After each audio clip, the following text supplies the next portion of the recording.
almost a week since the eggs were laid. We got 14 total. They're all marked with a permanent marker on the top so we know which way they're laying from the start. So they don't get moved, because you move an egg too much, you risk having deformities. That's kind of what we're realizing. But this is just a regular old flashlight. This is called candling.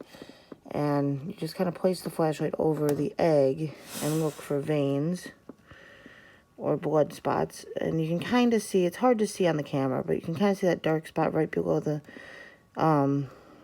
flashlight.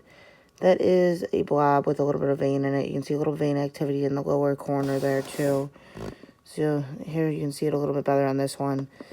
They're still very fresh eggs, so you're not going to see a lot, but you are going to see some evidence. These are definitely fertile eggs, so that's a good thing. That was the main thing I'm checking for right now, is to see if they're fertile. I can see a little bit of blood within the eggs. Not a lot. I'm not going to see a lot this early on, but that's how you would check them. You look for a blood line or a spot with blood, like a big spot, and that spot's the baby. Like you can see a little bit down on that bottom right-hand side, you can see that big spot. That is actually a blood vessel. It's hard to see on the camera, but to the naked eye, I can see it better. Let's see if I can kind of, there, it's a little bit easier to see now. Not so bright, but there's definitely a blood vessel there.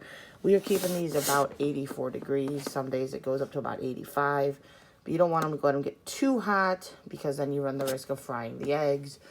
And you also don't really want fake females made, so you don't want to get it too hot. The hotter it is, the more likely a male will become a female, and then you end up with technically fake females.